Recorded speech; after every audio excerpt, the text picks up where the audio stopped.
Lord o Dios nga si Kristo mao ang among solid rock nga din kami katabaton o tinuod nga paglaom pagtuo nga gikan kaniya. Usa kami nagapasalamat ingon nga iglesia nga imong gimahal, imong gigugmang imong iglesia o kamatyan iulaan sa dugo ng Ginoong Kristo. Lord, we pray nga nini nga mga orasa tarayon ka nga makikistorya ka namo sa imong mga pulong labi na sa Q&A, question and answer.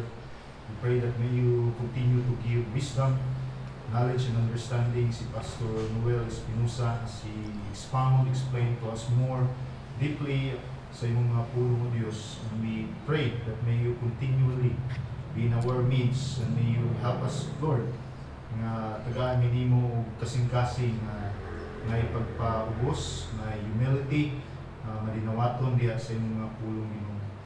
Lord, we thank you bisan pa sa mga learnings na mo ganihan. We pray nga dili ta tumulabay nga kawang the more nga we learn from the scriptures, the more ta nga ikaw mong higugmaon, the more that we will love you, and the more that we will honor and glorify you and serve our Lord and Master, the Lord Jesus Christ, until He returns or until nga kami imong kaon na Diyos.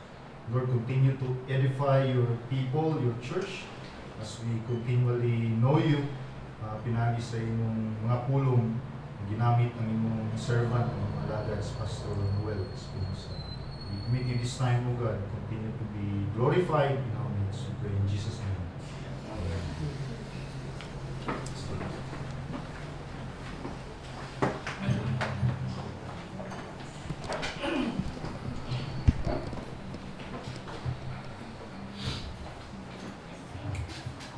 Okay, before we go to the Q&A, I would like to promote our Grace Ministerial Academy, where I am the principal and one of the tutors. This is primarily for the men in the formal class because the main thrust is pastoral training. It will begin on August 12 for the first semester, and the classes are Tuesday and Thursday. This is intensive training. This is not for credentials, so don't expect degrees. Our purpose is to train men who will be preachers of the word and pastors of the church. So I have brought some brochures for those who are interested. Most of our students are online, so since the pandemic, isa sa nag-open possibilities. In fact, some of our students are international, and we have in the past two graduations, mga karamihan ay online students ang graduate, so it's possible to finish the course but just via online. And for the women, we have a Friday class open to men and women. No requirements, nothing to worry about, just attend and learn something. This coming August 15 is the beginning, and our subject is eschatology, or the doctrine of the last things, one of the more controversial subjects. So if you're interested, you can get one brochure from me, first come, first served. As to the Q&A, you can ask questions that pertain to the subjects I have expounded sa morning, or you may have questions that are totally outside the subject but within Christian concern. You are welcome to ask that question. And also the Q&A will not be one traffic. The Q's come from you and the A's come from me, and that's not the way it works. You can answer if you think you have something to say sa question. Okay. Shall I repeat from the beginning? Okay. So you can answer the question asked, and if I do not know the answer, I will tell you, because I'm not presuming omnicompetence, but I'll try my best to answer questions, and if you have anything to share. Anyone who would like to begin? Pastor Ed. Kailan po ba i-consider in the church context when does the church consider to have a association or the non-association? Good question. I think address yun sa maasin. Anyway, the Association of Churches becomes a vital course for churches that are of the same faith and planted together in the same place. That's in the chapter 26, paragraph 14 of the 1689 Convention. The difference between an association and a denomination is that a denomination has an authority above churches, and the association rejects that. On the other hand, may alternative naman ng ibang churches ay loose fellowship. When you're in the mood, you join together in a project, but usually I have been in a loose fellowship for more than 2 decades. Ang nangyayari, it gravitates upon a big church. The big church is the one moving all the other smaller churches. And that also is not ideal. So the good thing about the association is it's not a denomination because it's the decision, collective decision of churches, and with one church, one vote, so no church dominates. And then any group that you form by the association does not have any authority over the church. And the 1689 Confession only acknowledges its advisory rule. Advisory role. So what it can do is advise a problematic church what to do, but it cannot intrude by compulsion into a particular church. So no authority above any church. So if there is such a number of churches in a particular place, let's say sa amin ay tawag namin Ribak Luzon, the Reformed Baptist Association of Churches in Luzon. So it is composed mostly of churches within the Luzon area, actually mostly Metro Manila and vicinity provinces, and we have 15 member churches, and we have lasted so far since 2022, so that's 23 years of ongoing cooperation and projects ng association. So I believe the association is the best course for churches of like faith in the same place. Thank you, Pastor. So, Pastor, follow up. And how do you address usually the fear that in association it will go back, or it will change into a denomination? Yeah, that's why you need to History yan. you need to distinguish yung denomination is when there is an authority above churches. That's avoided in an association where you arrange that any decision should be a collective decision of churches with one church, one vote. And kung may i-form man na, minsan nagpo-form ng task force, ano ba, to investigate, or a representative, like when there was a strong typhoon last year in Bicol, and we had someone representing the association to supervise how we can help, and we managed to give some help, significant help actually, sa mga nasalanta, because someone represented us and advised us, but the decision is still a collective decision of churches. So that's what is distinct in an association. It's a collective decision of churches with each church one vote. So what I mean, fear, Pastor, maybe in the next generation, the Bibles would be changed it will change if they will change that one distinct point na collective decision of churches with one church, one vote. If they change that, it's no longer an association.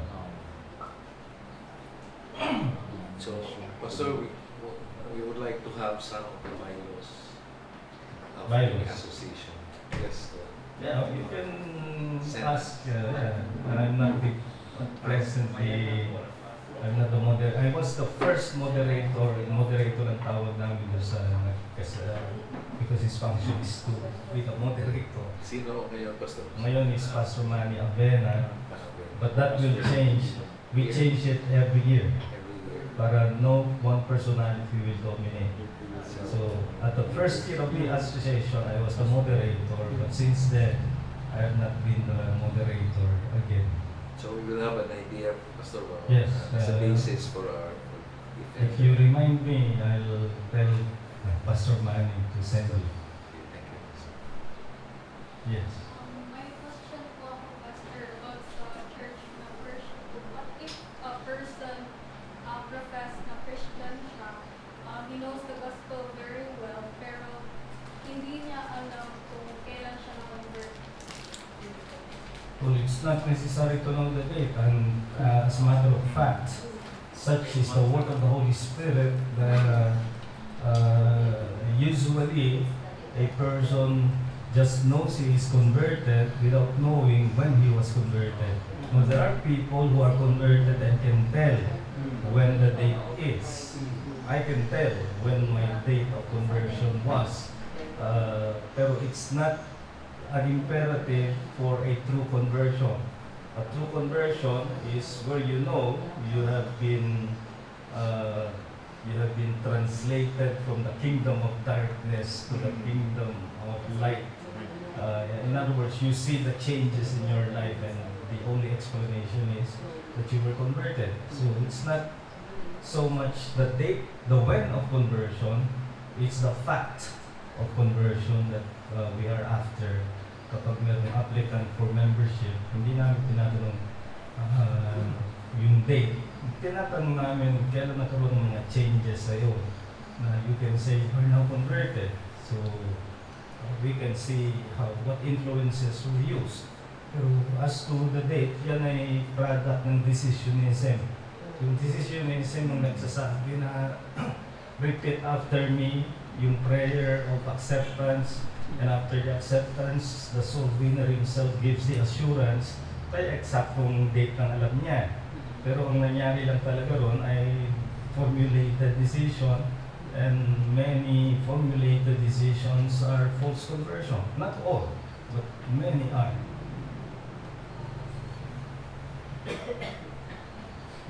Yes. What should be the role of association in ordaining pastors? Or are there any other entity, But the the seminaries? association is not the one conferring the authority of the office. The church is, or the church is recognizing, but as a courtesy to churches of the association, in fact, hindi lang ng association, churches of the whole fellowship, kahit hindi association member, we had an ordination of 3 elders last March. And we invited several pastors, in fact many pastors came to put their hand as an ordination exercise. Pero hindi sila, they're not the ones conferring the authority. It is the local church that is recognizing who the elders are. So, ano po ba yung pastoral council niyo sa isang group na fellowship, pero mayroon silang fear na baka masayang lang yung fellowship natin, na hindi naman talaga tayo church, magawa tayo ng mga yung regulative form of worship, ina-accept ba ito ng ating Panginoon? Baka sabihin nila na ano na lang tayo, we'll go to another church that is covenanted. Ano yung pastoral advice mo? It depends on the aim or goal ng fellowship na yun. Are they intending to become a church one day? If they are, then it is best to seek a church that will have oversight of that outreach. We can call it an outreach of the overseeing church. And then depending on the assessment ng both overseeing church and the outreach, it can come to a point na it can now covenant as a church. And once it is covenanted as a church, it becomes separate or independent rather from the overseeing church. We have had several cases of that na meron kaming outreach. Let's say we had one in Calawag, and for several years we exercised oversight and support of the outreach until they became covenanted in 2009. We also had that in other churches as well, like Lipa and others. Once they are covenanted, we treat them as a church that is equal, although the support may continue for a while until they are able to independently support themselves.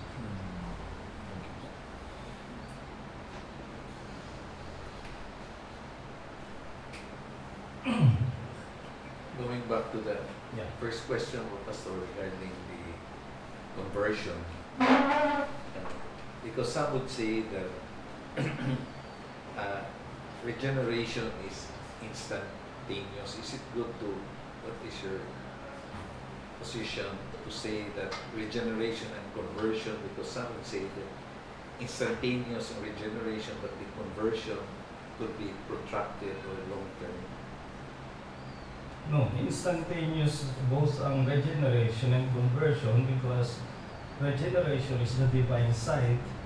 The Holy Spirit gives you the enabling, the quickening, and then you show that quickening by the response of faith and repentance to the gospel.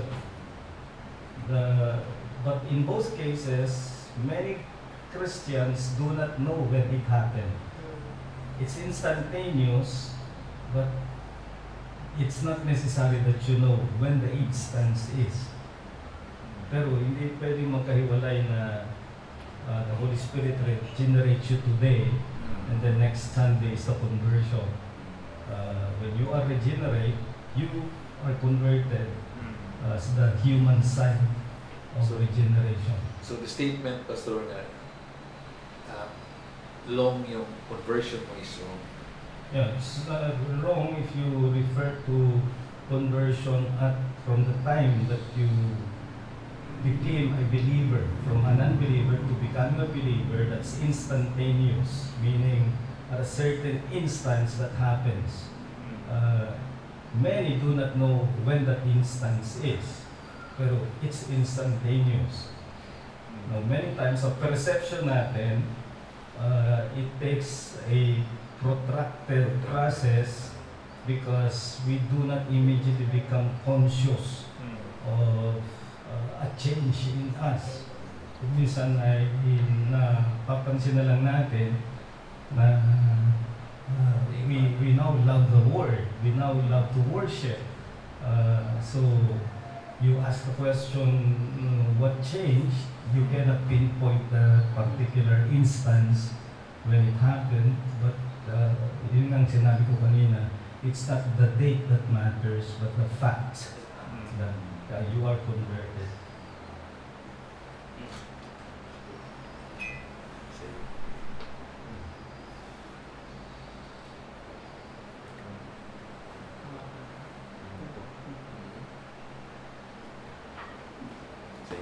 Doon nga papasok yung halaga ng baptism. Baptism is the point that you publicly confess. In the case of our conversion, it's it's an individual experience that many people do not know, but you know something's happening to you. But when are we to confess before the public that we are Christians now?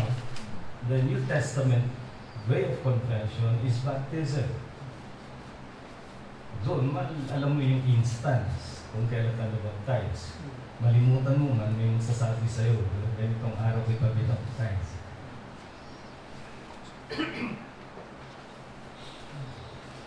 Yun ang nawawala sa marami, yung the place of baptism as their time of confession that they are Christians.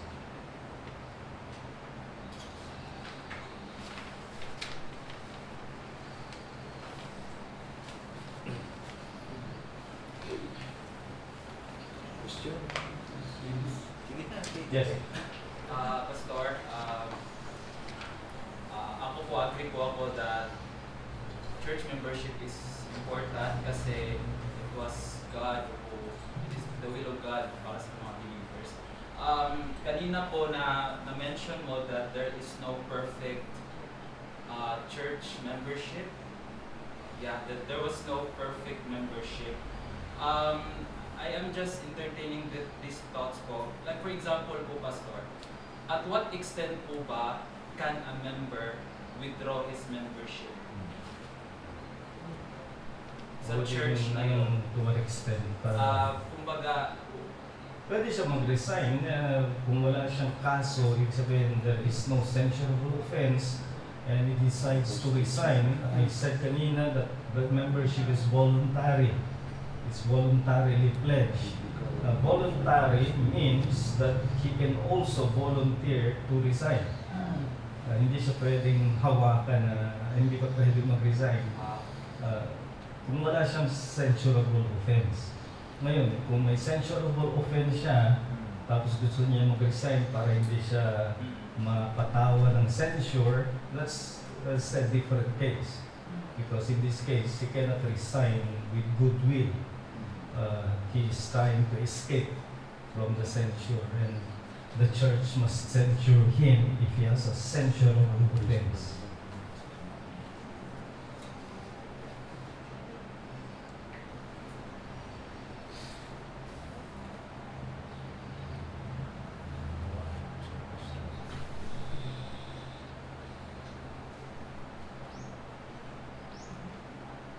Pastor, ano po ba ang pastoral advice po natin, lalo na sa mga Christian na active sa social media, sa Facebook, na nag-criticize sa ibang Kristiyano, nagkukorek sa ibang mga Kristiyano, lalo na ngayon patukol sa Christian liberty sa tattoo, saka yung isa yung legalism. Ang masasabi ko ay if we have the opportunity to communicate to the world, let us communicate the most important issues, and that's the gospel. Because when you post, you are posting that the world will see. Hindi lang like in a GC group chat, you are posting to the members of the group chat so you can post that which the group chat members are let's say, privileged to know or entitled to know. Pero when you post in a social media, you are posting to the eyes of the world. Hindi ibig sabihin na binabasa ka talaga ng buong mundo. Pero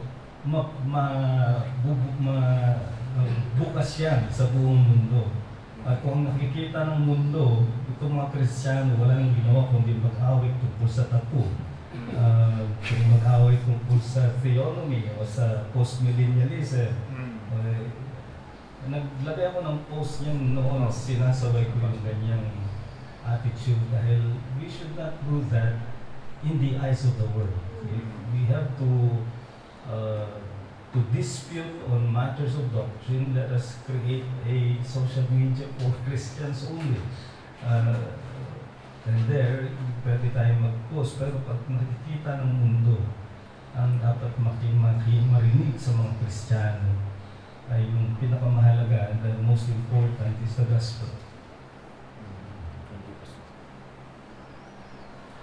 I have a question, Pastor.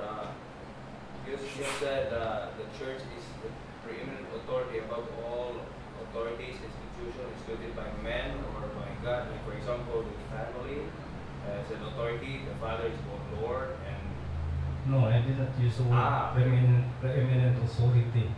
It has preeminence over all institutions of human origin.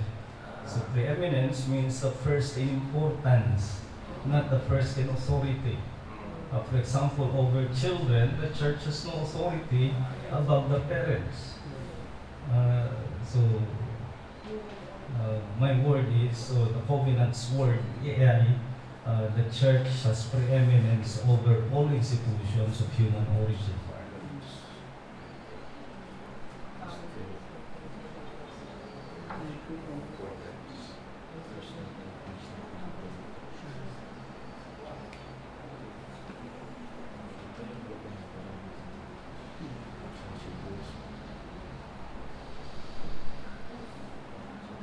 Ang nag-aangkin ng preeminent authority ay ang Roman Catholic Church ng medieval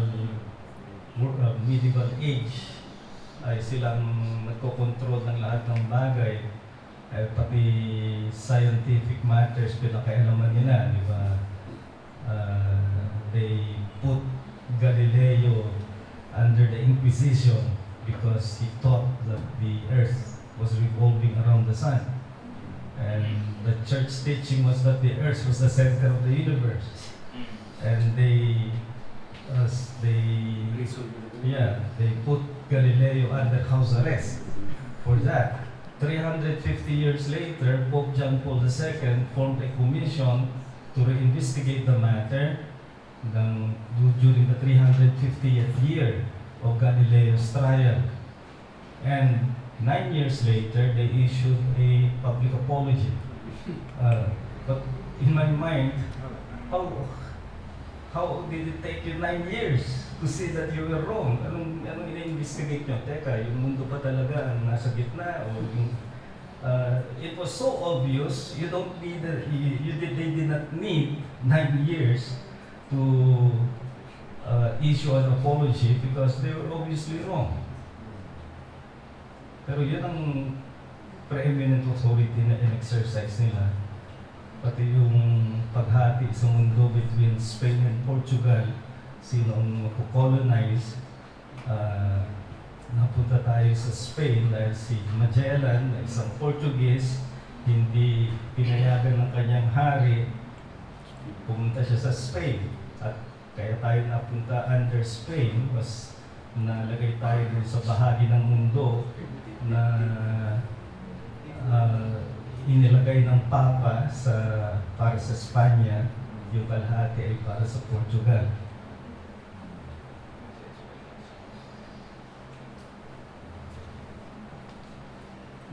So, what can you say, Pastor, about church leader regarding the description is magisterial? Instead of magisterial, it should be ministerial. The usual distinction sa history ay the magisterial reformers and the radical reformers. Magisterial refers to partnering with the government, and that was the reformers like Calvin, Luther, and the rest. They were magisterial because they believed the church and the government were partners in the pursuit of the Christian mission. So the radical reformers, which doon nanggaling ang mga Baptists, ay naniniwala walang pakialam ang government sa mission ng church. Ngayon, pag nilagay niya sa ministry, a magisterial ministry is one that thinks of itself primarily in terms of ruling authority. They are the magistrates of the church. Ministerial or servant ministry is that which uses service in its rule over the church, not magisterial command or authority. Yung sinabi ni Paul, 2 Corinthians 1:24, not that we have dominion over your faith, but we are fellow workers for your faith.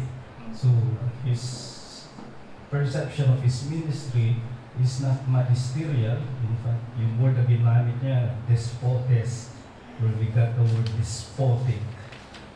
We do not rule in a despotic way.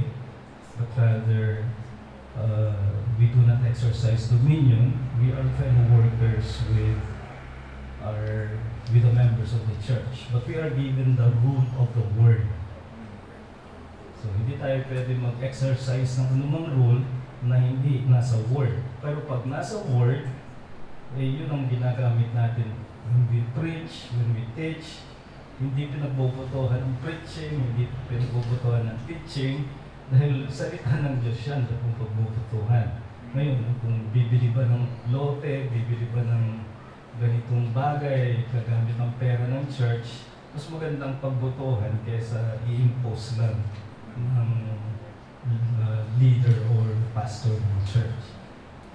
Pero kapag preaching, that's the ruling work of the pastor. I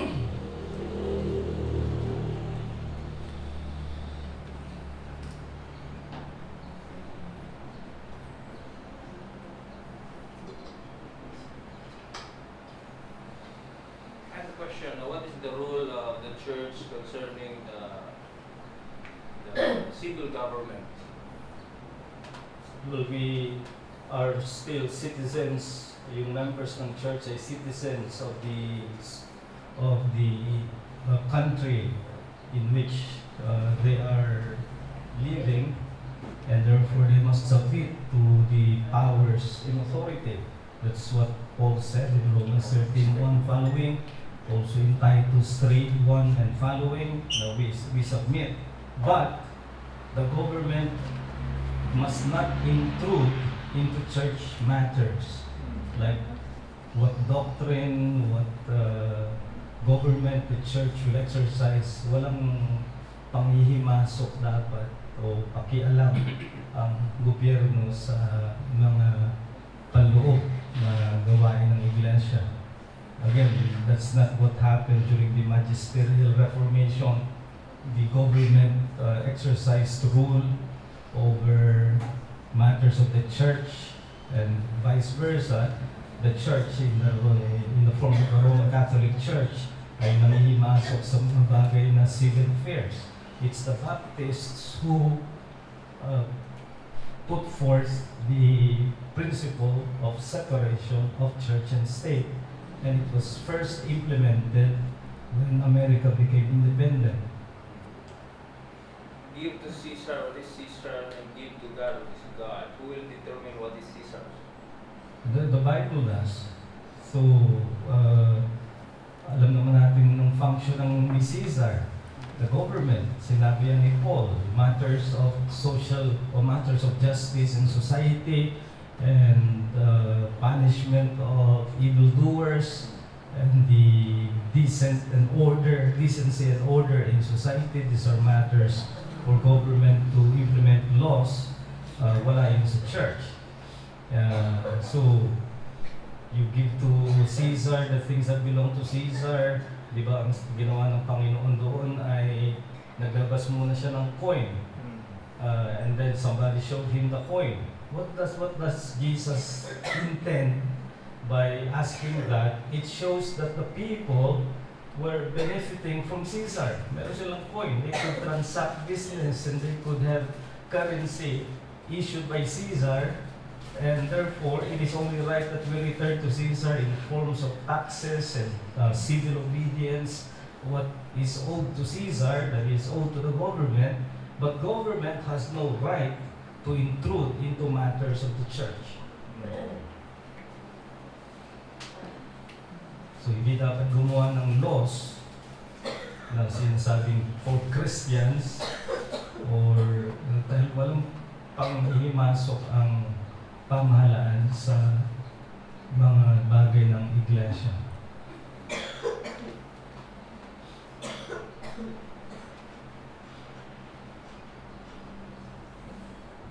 Pastor, this is a hot issue, but that's most important. What can you say about tithing? About Tithes, giving tithes to the church. I always say that the principle is the more blessed you are, the more you give. That's the principle both in the Old Testament and the New Testament. So I'm not going to debate too much on the tithes. I will only ask which has more blessing, Old Testament or New Testament. When it comes to blessings, the blessings are so much more abundant in the New Testament than in the Old Testament. So I don't care about the tithes as long as you give your 20%. Ibig lang sabihin, it's just a way of saying you're too occupied with the 10% and you should be giving more than that. Yes. Pastor, di ba na-mention mo kanina na the church has no authority sa mga anak ng parents? But, so what if, Minors. pero what if po yung parents, what if may conflict between sa church and sa parents? Ang authority ang church sa parents. Walang authority ang church sa children who are not members of the church. It's parental authority, not church authority. Pero kung yung parents ay members ng church, then may authority ang church over the parents. For example, 1 Timothy 5 verse 8 says, he who does not provide for his own house is worse than an unbeliever. That's a statement of censure. Na kapag merong ayaw magtrabaho, hindi yung nawala ng trabaho, kundi ayaw magtrabaho para mag-provide sa family, pero member siya ng church, he should be censured by the church. Pero walang pakialam ng church, walang pakialam, kundi walang otoridad ng church sa children. Pero what if po ang anak is member sa church, tas yung parents ay hindi member sa church? May authority po ba yung church sa member?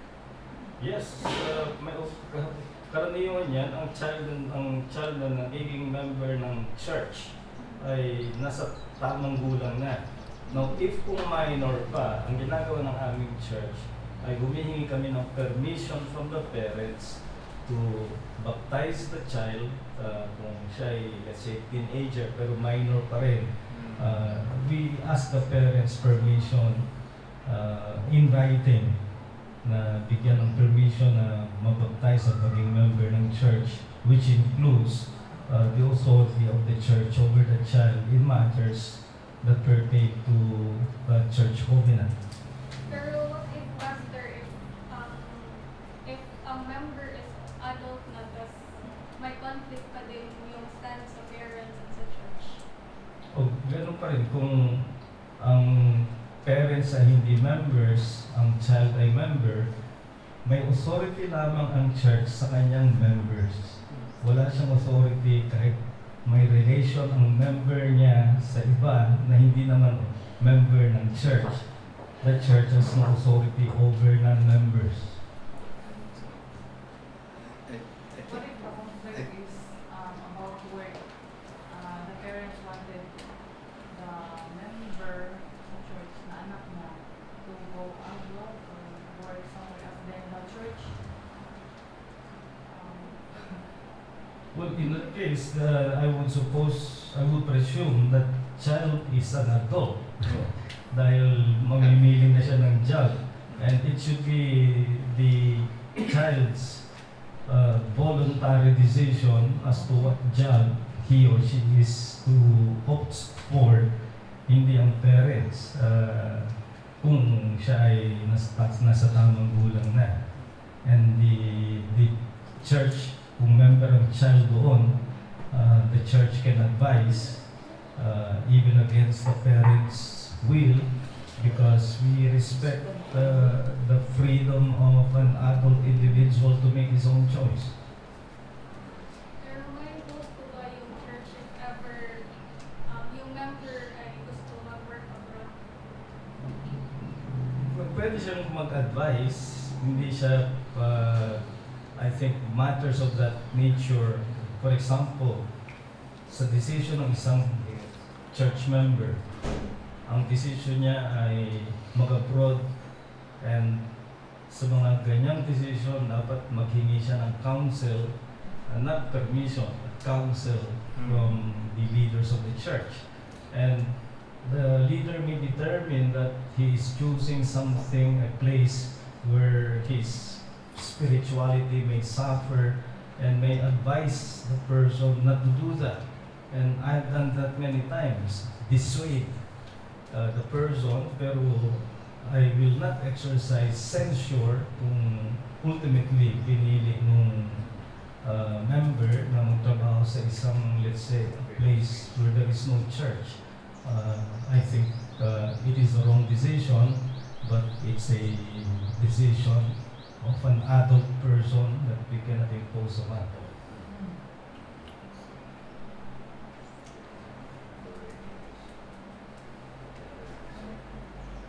So, Pastor, I think one of the question that they raise up, how he raised up, because if there is a conflicting authority between the church and the parents, so as you mentioned, it should be mature enough. So, meaning to say, in other like attending Sundays, or the parents will restrict her. So, the question is, what is the hierarchy? Whom do you have authority? Has authority? The key question is whether the child is still a minor under custody of the parents or an adult himself or herself. Kung adult na, dapat siya mag-decide sa sarili niya. And the decision there is, as Peter said, before the Sanhedrin, and the Sanhedrin had authority sa Israel society, pero when there was a conflict, he said in Acts 5:29, we should obey God rather than men. So in this case, the authority of in conflict are government, Sanhedrin, and God. And it can also happen, it's parents versus God. What if one day, say, Congressman Richard Gomez will come to this church? That's right. Yes, it's a matter of the church and the government. And then, since the church will not, shall we say, correct me if I'm wrong, will not impose our morality to the government, or shall we say, papasada yung same-sex marriage. What is the role of the church concerning? Well, pumunta siya rito, pa-autograph ka muna. Pagkatapos sabihin mo na pasensya po, hindi namin kinikilala ang isang batas na masama sa harap ng Diyos. Ngayon, kung gawin niyo yan sa outside the church, it's your business to sin against God and give accountability to Him, pero you can impose that on the church and tell the church you must officially wed a man and a man or a woman and a woman. O at least na-autograph ka na.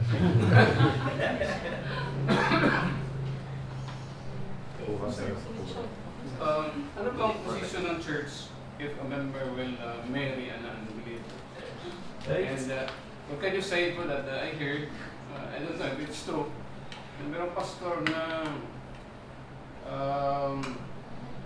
intervene siya. Mag-ask muna yung lalaki sa pastor o babae kung gawasan ng relationship para ma-determine ang relationship with the boy. But if the member, which I assume to be a professing believer, Yes. ay magpapakasal sa isang unbeliever, it's called in Scripture unequal yoking. And 2 Corinthians 6:14 makes it clear that the gravity of the offense is like putting fellowship between Satan and the Holy Spirit, which is impossible. That's why in our church we practice excommunication of unequally yoked members. Kaya tanggal yung worship. Tinisiwalag talaga. Yes.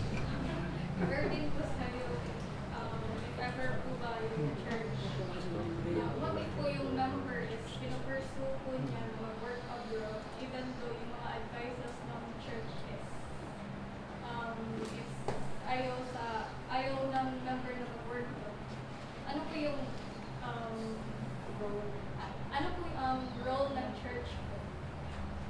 Yeah. burden po. You know, ayaw ng member mag-work abroad. Baga may... Pero ang nagpupush sa kanya, ay ang church. Hindi. Nabalik na ba ako mag-i-i? Oh, yung church sa akin mo nagpupush. Ngayon ko lang narinig. Ano po gagawin ng church if ever yung member is magpo-pursue work abroad, even though yung church is nag-a-advise na hindi pwede mag-work? Yun nga, iiwan natin doon sa child na adult who should be able to make his own decision at bahala siyang mag-decide. And as I would presume, the advice given to him by the church leadership is the more spiritual advice than that which comes from the parents. Most likely the parents want the child to pursue work abroad kahit yan ay walang church, walang spiritual means, and they're only thinking of income, whereas the church leadership will think of the spiritual good of the member. Pwede po ba siyang ma-excommunicate if ever? No, as I said in our church, I have dissuaded many not to do, and they still did, pero we never exercised censure. I believe that is an adult decision that he will either vindicate himself or suffer for that. So what happened sa iyang sa membership niya, Pastor? Ay kung hindi na siya nagko-communicate, a point comes when the membership is phased out. Ibig sabihin, missing in action. How long, Pastor, na ang member nag-transfer siya tapos hindi na communicate sa church? Mga ilang buwan ba o years na ma-phase out yung membership niya? There is a reasonable period which I will not quantify because sasabihin monthly, weekly, but with the ease of communication these days, I think it is only reasonable to expect a regular period of communication. Isang text lang yan, isang messenger lang yan. Hindi naman ganun kahirap ang mag-communicate ngayon. Kaya kung talagang walang communication for a long period of time, then dapat rin naman ang church na to communicate. The leader, that the pastor should be communicating. Pero pag walang answer back and for a period of time, then you face out. Kasi wala kang case for excommunication. Hindi mo alam kung nag-sin ba siya, kumbaga nawala na lang. So, in military terms, that will be missing in action. So, it's good, Pastor, to put that in the Constitution of Vitals, 3 months, wala kung I would rather not quantify. I would probably put something you can assess fluidly, like a reasonable period. Or especially, Pastor, he doesn't endeavor anymore to communicate. Yes. He wants to hide or... Yeah, if he is not answering to your communication, after a reasonable period, he will be removed from the membership. Pastor, what should be your pastoral advice or biblical advice to those who are excommunicated by the church because of sexual sin, immorality, and then na-excommunicate na siya sa iglesia dahil sa fornication, pero nireceive siya ng ibang iglesia dahil kinasal sila doon. Tsaka sabi ng pastor na wala na silang kasalanan kasi na kasal na sila, inabsorb sila sa isang church na ito, at dahil alam niya yung Reformed theology, siya na yung ina-appoint na magsa-Sunday school sa loob ng kanilang iglesia. May pinagsalansan na, you say that, halo-halo niya ang mga kasalanan. Nagkasala na yung couple, nagkasala yung church na ni-receive yung couple under censure, nagkasala ang pastor na in-appoint na magturo after na dumaan sa ganung censure. So, naghalo-halo ang kasalanan doon. And many times it's because most probably the church has no, yung receiving church has no mark of church censure. Why would you receive into membership and then appoint to a teaching position someone who is censured by another church for valid reasons? Ano pong opinion niyo po sa yung Christian dating app? Yung ma-meet mo yung sa online, kasi may mga nabasa ko ng mga vloggers, sabi nila nag-workout daw, doon daw nila nakita yung asawa nila sa Christian dating app. Tapos sa iba naman hindi. Ano po yung opinion niyo dyan? No experience.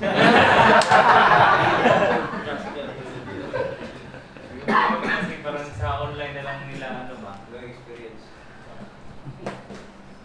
I met my wife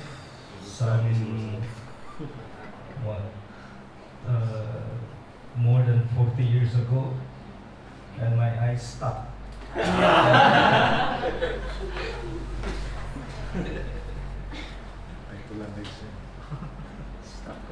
So, wala akong experience sa mga ganyan. Yes.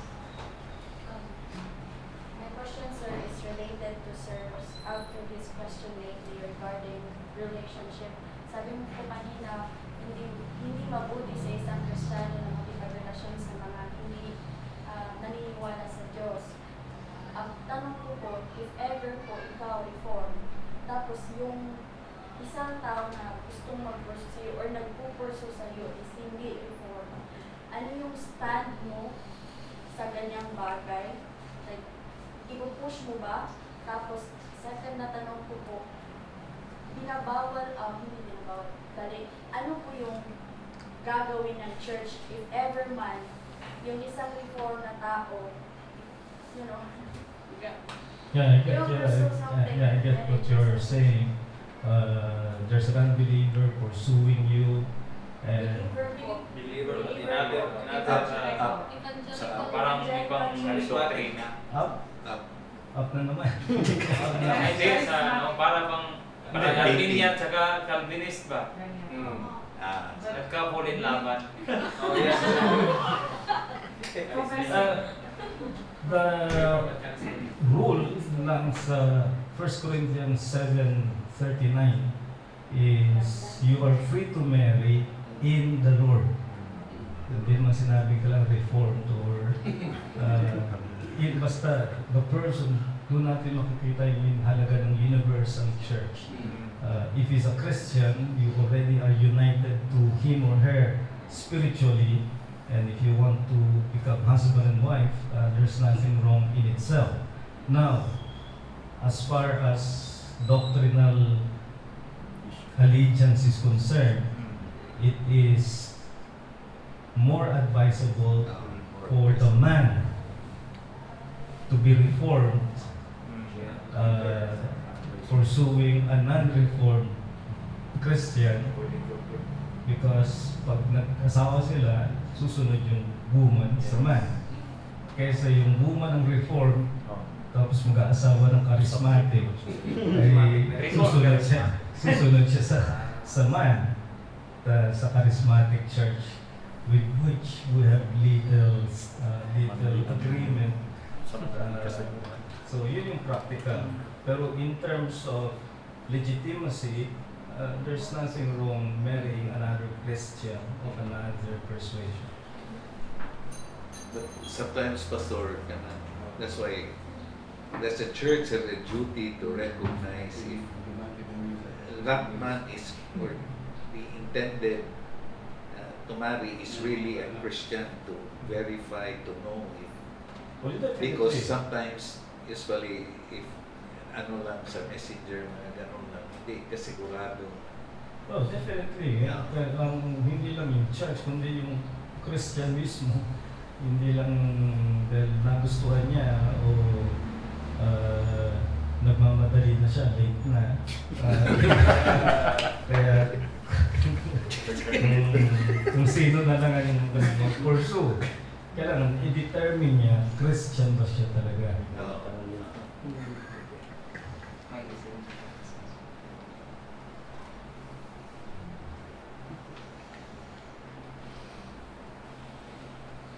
Pastor, in regards sa question ko kanina, if you can recall, yung na-discipline sa iglesia, yung naging isang preacher na sa isang church na evangelical Preacher na ngayon.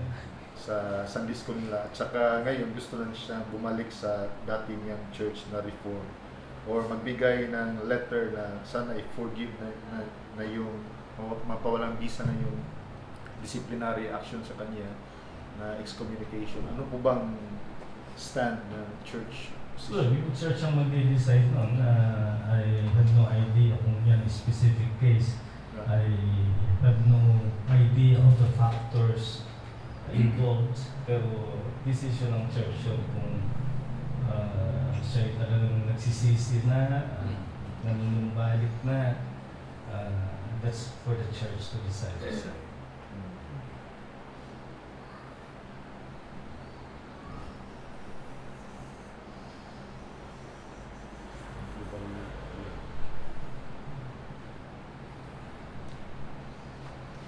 So, what about the practice, Pastor? If you transfer to a church, then it should be a practice to send letter for the good standing of a member to another church. Usually, yes. That's the standard practice. When a member transfers to another church, the pastor should inquire and the member should ask or should inform the leaders of his or church na intention niya mag-transfer and magko-communicate yung mga leaders that this person is in good standing and that you may give free course to the transfer.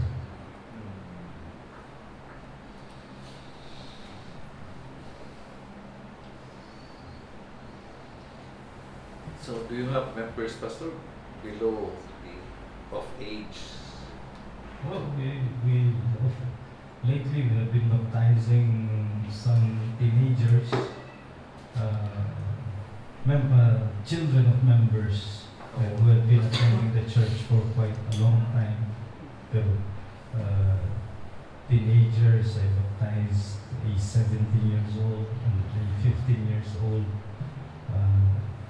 The youngest I ever baptized ay 8 years old, but scrutinized yung kanilang professed faith at pag talagang they stand the scrutiny ay tinatanggap sila. But they cannot vote until they are 18 because the principle, usually ito yung mga anak ng members, we do not want minors to vote independent of their parents. What if, Pastor, of age na pero dependent rin sa parents? Kung of age na, bigyan din ng parents ng kaunti man ng kalayaan yung kanyang anak because that's where it's going anyway. You want to train your child to be as free, as young as possible. Na kaya niyang magsarili because that's where all our children are going. Discipline ng parents. Discipline is until the child is under your custody. Custody in the sense that under still your authority. So do you follow the civil law, Pastor, of the of age?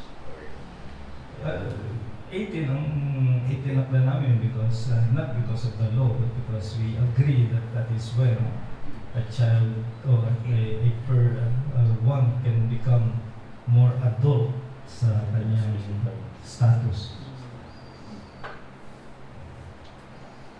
Pastor, question ko lang, yung mga believers na nasa abroad na hindi makapag-observe ng Lord's Day dahil sa kanilang trabaho at saka yung situation nila doon. Are they sinning before God because they did not observe the Lord's Day? Because doon sa ibang bansa, hindi iba yung kanilang free na day or gathering, for example, Friday o sa Arab nation. What I advise them to do is have their main worship on whatever day is the day of rest in that nation. Saturday sa Israel, Friday sa Islamic countries. But still to have a gathering on a Sunday.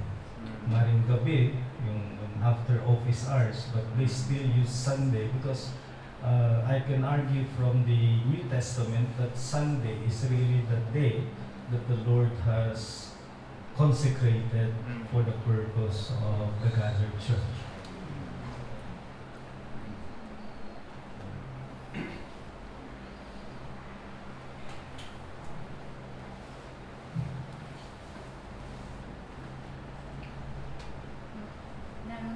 Anak ba na minyo na ba? Translator. Sige, translate. Translate nyo na. Meron akong anak na mga nag-asawa na. At saka gusto may ano ako manugang na manugang. Yung asawa ng anak ko gusto niya na dalawa lang anak nila. Is it not sinful to adopt the family planning method? Imposed by the government. I want to know why it is.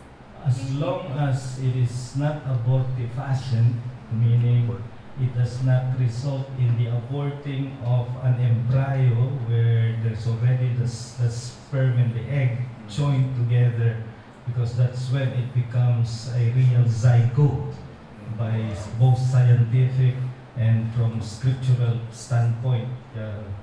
Yun ay tao na. Pero pag hindi pa nagkakaugnayan, there's no joining of the two zygotes, ay no person. So to prevent that is not in itself sinful. What is sinful is to have a method that is abortifacient. Ang ibig sabihin niya, ang effect nun ay naglalaglag sa isang tao na. At tao na kapag nagsama na ang sa lalaki at sa babae ay kumpleto na yung 23 pairs of chromosomes that already determine the human characters of that embryo. Question, Pastor. Di po ba sin if ever nagagamit ng contraceptive if married ako? No, it's not a sin kung walang union pa ng sperm and egg. So yun, no embryo involved. Halimbawa, it prevents the union, no person was formed.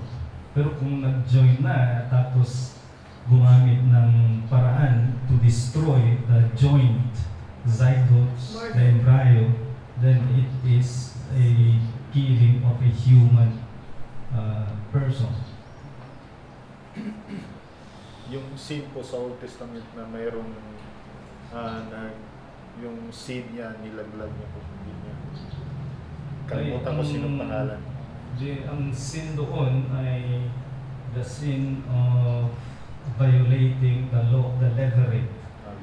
The levirate law requires the child or the son next to a dead brother na nagkaasawa at hindi nagkaanak. Requirement ng levirate law na yung next son ay asawahin itong asawa ng kanyang kapatid, pero yung firstborn belongs to the dead son para magtuloy-tuloy yung kanyang generation. Yung second son na lang, ang firstborn nitong son na sumalo doon sa... So yung kasalanan ni Onan na nilaglag yung kanyang which we call cunnilingus imperatus, he interrupted the consummation, is not itself sin, but rather a sin that is a violation of the levirate law. Ayaw magkaanak ni Onan doon sa babae, yun ang requirement sa kanya. So he was violating a law that has nothing to do with contraception. Thank you.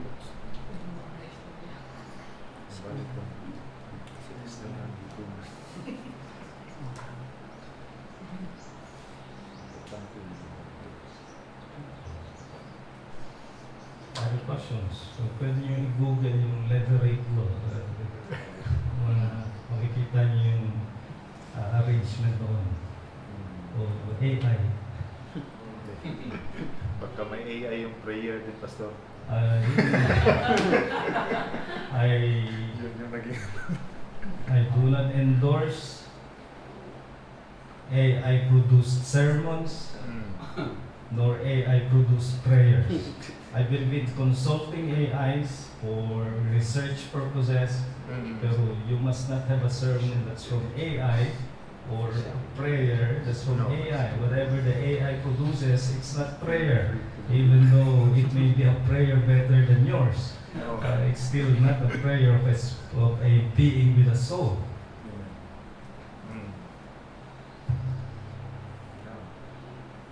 Okay, last 2 or 3 questions. Maybe something doctrinal.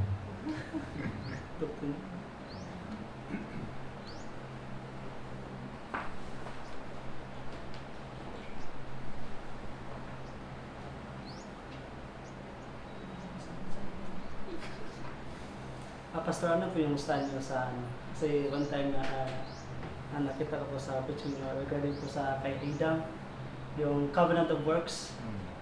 Tapos dun po sa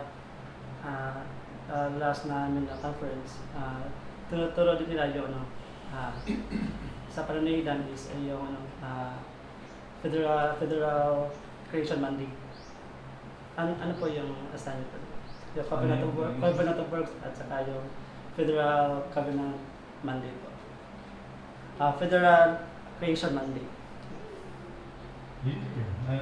Covenant of works is preferred to be called by John Murray as creation mandate. Yung iba naman tinatawag nilang Adamic administration.